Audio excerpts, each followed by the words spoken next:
Minecraft just made leashes very useful, so I want to make the slowest lead farm. That's right, getting them off of wandering trader llamas. But I'd also like to save the wandering traders, which is going to be challenging. Hello there, Ray here, and trading with these guys can offer a wide variety of different items in the game, with a lot of the items that they offer for sale being biome specific ones, which is a great way to get them without having to travel really far. Plus, this is the only way to get a renewable resource for the coral blocks, small drip leaf, and sands without using dupes.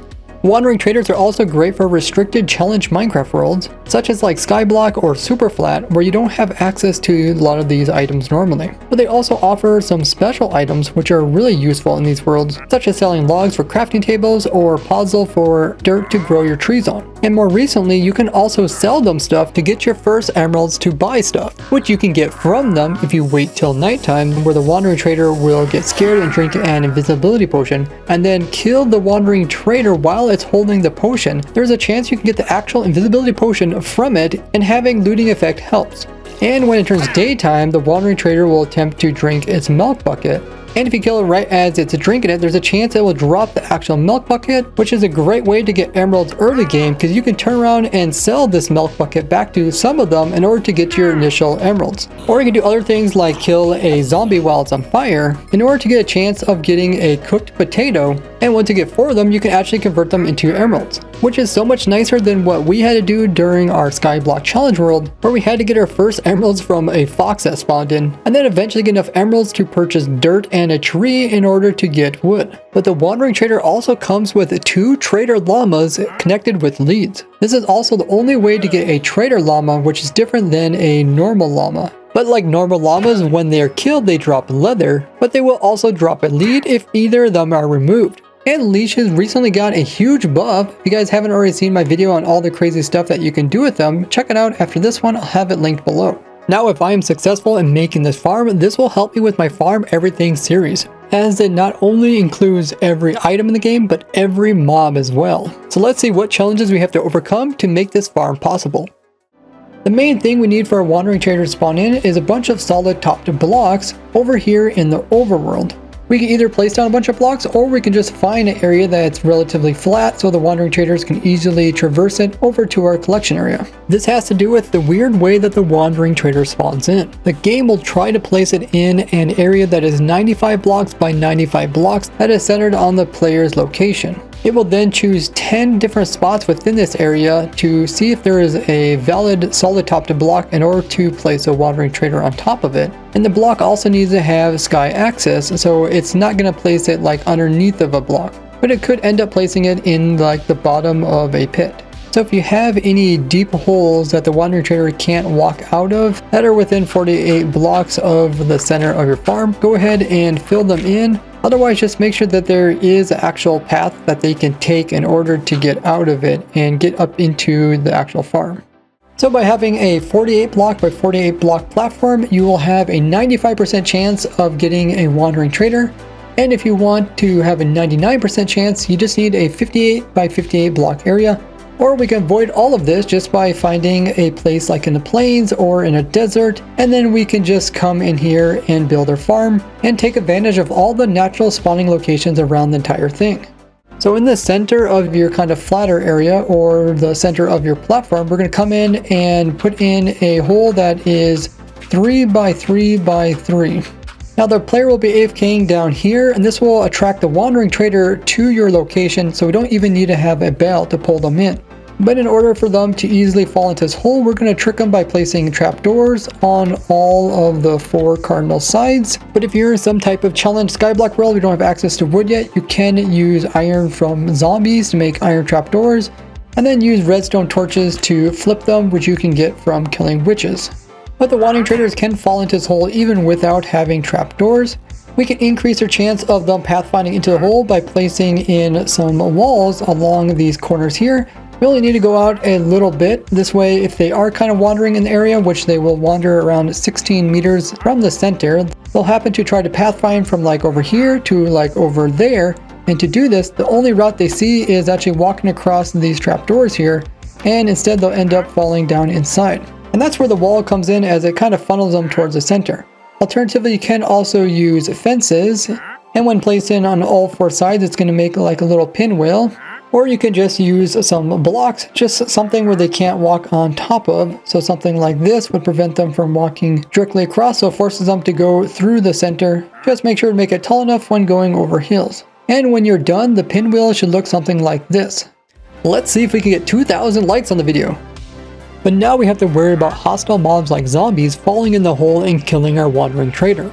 Now we could just stop the hostile mobs from even spawning in the first place just by AFKing up really high in the air, as if you're greater than 128 blocks from any hostile mobs, they will immediately despawn. And while you're up there, you're still able to spawn in wandering traders and their llamas, the only problem being that they won't actually pathfind and fall into your farm, since any mobs that are greater than 32 blocks away will stop pathfinding 5 seconds after they spawn into the game. The only way we could get around this is if we had some zombies to constantly scare it into the hole, and at that point it's not really worth it.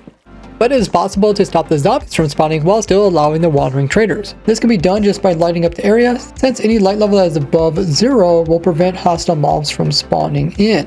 Now if you decide to go for the platform over ocean route, then lighting up the entire platform isn't too difficult. But trying to light up the entire 95 by 95 block area where the wandering trader can spawn in is much more difficult, and even if we did that, zombies could just come from further away following wandering traders into our farm. Now we could fence off the entire area, but rather than doing that, we can actually come in and put in a sorter which will sort away zombies from wandering traders. We're going to find one of the corners and we're going to knock out some of the blocks, and then on this side we're going to place in a trap door that is open. We'll eventually put in some water here which will push the wandering trader into that corner over there. But wandering traders also have trading llamas with them, but we don't want the llama to get washed into the same area as the wandering trader. As the next part we're going to do, we need to have the wandering trader by itself. Luckily, the trapdoor that we place in will make a hole that is small enough so that only the wandering trader can fit through and the llama cannot. In order to get rid of this llama here, we can actually come in and design a llama sorter. As wandering traders are slightly taller than llamas, we can use this to our advantage. So after looking at all the different blocks in the game which have unique collisions, the one that is the perfect height is the hanging sign, as this is exactly 2 pixels tall, and this is high enough so that a llama will be able to fit underneath of it, and we can make the llama go that direction. But when a wandering trader comes, it cannot go underneath of it, and it will end up going this direction over here. Now you can use this to store your trading llamas, but what I'm going to do is come in and actually kill these guys so we get their leather and get their leads off them a little bit faster. This is done just by replacing the block with a campfire down here, and campfires can be made just by using wood, so if you get access to that, they're pretty easy to make this damaging system. But when it comes to the wandering trader, we cannot just store it in this little hole here. As you guys know, wandering traders will despawn after 40 minutes. But we want to be able to AFK this farm and then have the wandering trader be here when we come back. But luckily, there is some cool tricks we can do in order to keep it from despawning. The first one is the simplest. We're going to come in and put in a little AFK spot for the player, which is going to be underneath of here by putting in a trapdoor. We're going to knock out this block down here, as well as the next one down, and now we're just going to knock a hole towards a wandering trader, and you can see it just falls down into this hole. Now if we would just close the trapdoor, and if we would AFK with the right click button held down, which you can do even if you're not on your Minecraft window. You can do this by holding down right click to start with, then pressing F3 plus T, and then when this pops up, release the right click mouse button, and then when it goes away, your player will automatically be constantly holding down right click. Notice every time I aim towards trapdoor, it tries to flip it. So if I aim right here, it just constantly flips it. This is perfect, so now when the wandering trader falls in this hole over here, we'll just be aiming in that direction and will automatically open up its inventory. And this is the first trick to prevent the wandering trader from despawning. As long as you have this open and technically trading with it, it doesn't want to despawn the wandering trader in front of your face, so the 40-minute countdown timer just completely freezes. So by doing this trick, we can just AFK in this hole and we can have the wandering trader fall in the hole, and then we can lock it so that when we come back from AFK, we can actually do the trades and we don't have to worry about it despawning. But to keep our wandering trader safe from the potential zombies, we're going to come in and dig this hole a little bit deeper. So it's 2, and we're going to dig it down another 5. So there's 3, 4, 5. And then we're going to come the same level as our hole over here to place in a water source.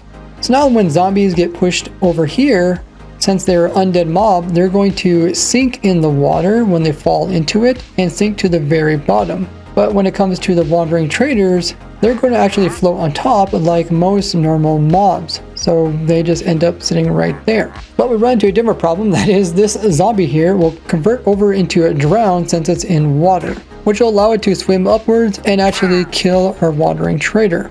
So to prevent the zombies from turning into drowns, we're going to come down here and knock out this block and place in either a magma block or a campfire, just something that will damage the zombies. So this will end up killing them before they turn into a drowned. So now it's working pretty good where you can just hop down in here, and we don't need that anymore, and just AFK and right click the trader whenever it comes spawning in. And then when you want to leave, you can just open this up and jump up, and then you can clip it to the water, climb up to here, and then to get out from here you just need to place in a ladder underneath one of these trapdoors, and then you can actually climb up them using a trick where trapdoors act like ladders when you get above them. But the downside to this farm is that we can only keep one wandering trader's inventory open at a time. So by AFKing overnight, you're going to get several wandering traders to spawn over time, but they're going to end up despawning after 40 minutes.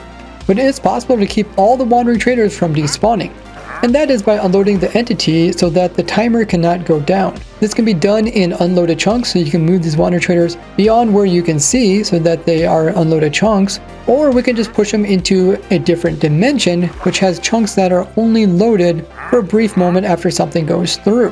Now it's unlikely for there to be an entrance end portal near you, so we're going to use a nether portal to push them into the nether dimension.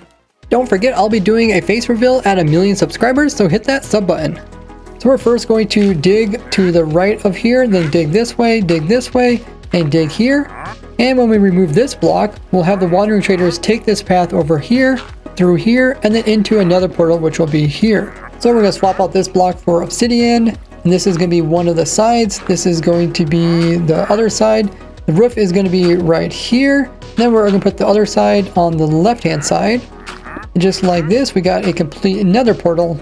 But before we light it, we're also going to make in a little hole over here to catch any zombified piglins that happen to spawn with this nether portal since we're here in the overworld. So first we're going to dig 2 blocks, and then we're going to dig another 2 blocks.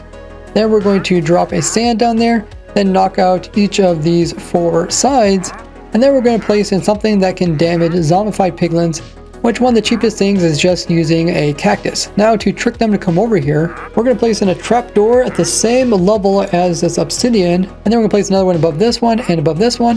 Then we're going to knock out the 2 blocks behind it, and what this does is it's going to make a path where they think they can walk over to that hole over there by walking over top of this trapdoor here. But we're going to close it so they end up falling into where the cactus is and dying. That way we just don't get a ton of zombified piglins and lag out the game. Now we're ready to light the nether portal, where we can just push them over there and hope they survive, but we better go over there and make sure it's safe, and we might as well move the nether portal so that they're linked properly so we don't have any problems with nether portals connecting with other things in your world. This can be done just by pulling up your F3 menu, and then when you stand inside the portal, just press F2 in order to take a screenshot of your coordinates, and then open up your chat and click on your screenshot link. Now in the screenshot, we just want to find this XYZ value right here in the F3 menu. And we want to take this value here and divide it by 8, as well as the last value divided by 8. So plugging this into a calculator, we can see the first value changes to 53, where the second value changes to 29.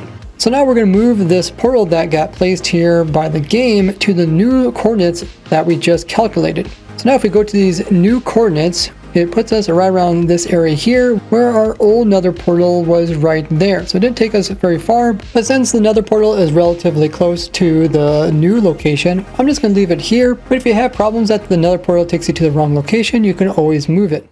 Now we're going to make a 2x2 hole to catch our wandering traders down here.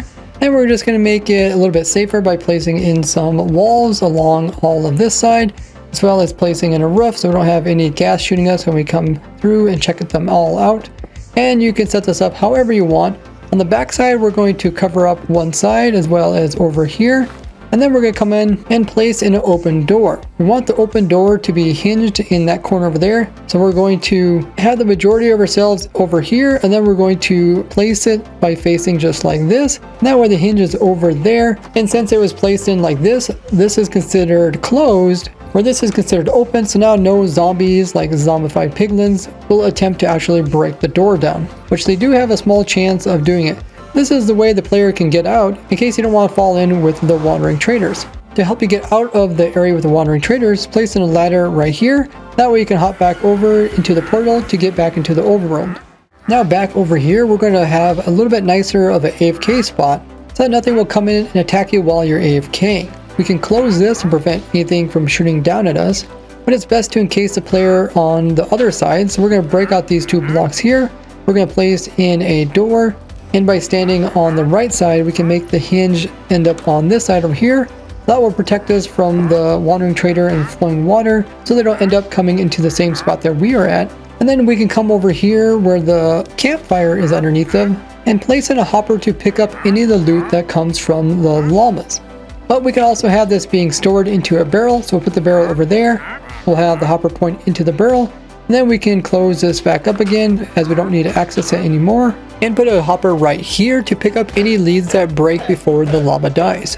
And even with these changes, we're still able to AFK here and right click the wandering trader. Because if you're playing on a multiplayer server, even if you push the wandering trader into the nether dimension, it's very possible that other players are using the nether to travel, and therefore will load the same chunks that the wandering trader is in, causing its timer to tick all the way down, and after 40 minutes of being loaded, it will despawn. So the nether side works the best either in single player or on a multiplayer server if you are far away from any traveling highways in the nether. If you want to save the trader llamas, you can always push them into the nether portal like the wandering traders, as they will also despawn after 40 minutes unless they are tied with the lead or tamed. So we're going to make a toggle so that you can choose to either capture a single wandering trader here by clicking on it, or switch it over so that you can collect them in the nether. So we're going to place in a trapdoor here as well as one here. This will hold the wandering traders over there, but if we want to keep them, we'll open it up and let them get washed by the water this direction.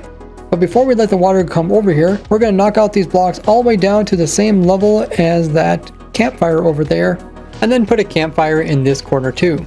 That way the zombie can still get burned up by the campfire, and we're going to use the rest of this hole to capture any zombies that happen to get pushed this direction. Now at the same height as this trapdoor here, we're going to place in a sign. So now to make it work for both directions, we're going to move the water from there to put it down here. And then the water is going to flow down there like normal, but then we're also going to place in a block down here at this level to update the water to make it flow all the way to our portal. And then we're going to come in and break the block to make the water flow back down again. So now it's going both directions. But then we can also come in and flip this trapdoor here. Also, we can replace this here so we can access the bottom trapdoor.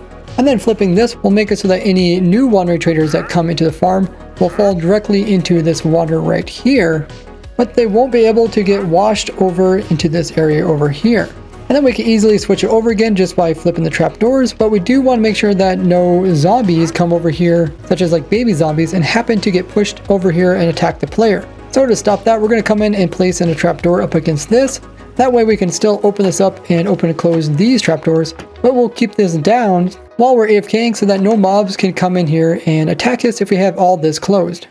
Now we could avoid zombies from spawning in altogether just by automatically sleeping every night by holding down 2 buttons on your keyboard, one that rotates your screen downwards and one that will hold down the right click button. But this means you won't be able to right click the wandering traders if you're using the single wandering trader method. So this could only be used with the nether portal method. But there is another hostile mob that we have to worry about killing our wandering trader, and it can even spawn in the daytime. That is pillager patrols. These patrolling pillagers will chase after wandering traders, where they will end up falling into the farm. And since it's not considered an undead mob, it will float on top and end up going into the nether dimension. Problem is that every time something goes to the portal and loads the nether dimension, it will load the pillager, who will constantly be shooting at the wandering traders.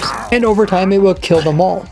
But we can stop pillager patrols from spawning in by having your AFK spot within 5 chunks of a village. Now it can be a little bit difficult to know where the exact center is of a naturally generated village, so I would recommend just making a hole near your AFK spot, dropping in a villager, and then giving that villager a workstation. And that's all you need in order to start a village here, and then just cover it up to protect it, and then you won't get any pillagers to spawn in. But if lightning strikes near our villager, it's going to turn it into a witch. Luckily, we can prevent this just by putting in a lightning rod nearby, or by putting the villager at least 7 blocks underground. But the lightning rod will also stop us from getting skeleton trapped horses, which will clog up the farm. But there's a problem by having a village near us. This will cause zombie sieges to spawn in, where a whole bunch of zombies will come in all at once in a big group, walking towards the center of the village and potentially falling directly inside of our farm. Then the zombies would overload the system and some of them might get into the portal. And if they get into the portal, then they end up killing all the wandering traders on the nether side. But this can also be fixed if we come in here and place in some more signs so the water will be floating on top, and then remove the blocks underneath. Now when zombies come through, you can see even if you get a whole bunch of them, they will eventually sink through the water and be killed down below, where the wandering traders will continue to float on top and end up inside the portal. The zombie sieges only spawn if the player is inside of a village, which technically is considered the chunk that the village is inside of, plus the surrounding 8 chunks. But pillagers won't spawn if you're at least within 5 chunks of a villager, meaning that we can be outside of the range for zombie sieges to spawn, but be within the range so that pillager patrols still can't spawn. So instead of having the villager right here beside our farm, we would just move it out a bit further so we are outside of the village. Now we don't have to worry about pillager patrols or zombie sieges, but the downside to this is that it costs a villager, which can be kind of expensive, especially early game. But there's another way we can stop patrols from spawning in, and that is by having a light level of 9 or higher, as they need lower light level. But lighting up this entire area would be just as much work as lighting it all up to stop the zombies from earlier on. But luckily we don't have to light up this entire area, as they only spawn in the corners of where the player AFKs. Now this is easy to do if you're building the platform version of the farm, as you could just make the platform slightly smaller than the area where the pillager patrols try to spawn in. So if you just build this 47 by 47 polished andesite part, you'll be fine. But if you're using normal terrain, we can just go out there and prevent them from spawning in these quadrants by coming in and lighting it up with a light level of 9 or higher. And you'd have to do this exact same thing in all 4 quadrants, which can be difficult to do in a normal world where the terrain goes up and down and it's difficult to count out exactly how many blocks. But I will provide the world download with this schematic, which you can choose to place over top your farm to see exactly where the quadrants are that need to be lit up to prevent pillager patrols. So the type of wandering trader farm that you will want to build in your world depends on what type of restrictions you have in your world. Now, even though wandering traders attempt to spawn in every 20 minutes or 1 Minecraft day, when they do spawn in, there is a 90% chance that they will immediately fail to spawn. And because of this, on average, you'll only get one of these guys to spawn in every 3 1/3 hours of AFKing. Meaning that if you killed every single wandering trader with a looting 3 sword as they were drinking a milk bucket, it would take you over 28 hours just to get 1 milk bucket. But there's better ways of getting buckets of milk automatically, like using this little machine I made for AFK milk bucket collection, with a whole bunch of empty buckets over here that are getting dispensed with this observer clock. And then the player would just AFK it by turning on hitboxes, scooting over into this corner here, aiming straight ahead and a little bit up, and then backing up over to this pressure plate, and then hold down right click and move to the right until you're aiming at the cow. And this way you're using the bucket on the cow, getting the milk, and since your inventory is full, it's flying out of your inventory and into the 2 hoppers in front of you. And just by holding down right click, you do 18,000 uses per hour, which is exactly how fast 2 hoppers can keep up. And then the hoppers are just pushing all of the buckets of milk downwards into storage. With the lead farm being slightly more efficient, getting just over a half a lead per hour on average. But it's more efficient just to make a farm to directly craft your own leads. In the past, this meant using slime balls, which you can get from a simple yet fast slime farm. But the recipe recently changed so that it only uses string, which I would recommend using my gold XP bartering farm, as not only it gives you tons of string, but tons of other useful items, all while being AFK. Now with this farm complete, I have now completed an automatic farm for almost every single item in the game of Minecraft. You guys can check out this spreadsheet, which I'll have linked below, and see what crazy farms I've made in order to do this. Becoming a supporter like these guys is always appreciated. Otherwise, you can just share what I do with your favorite Minecrafters, and I'll see you guys in the next one. Bye bye!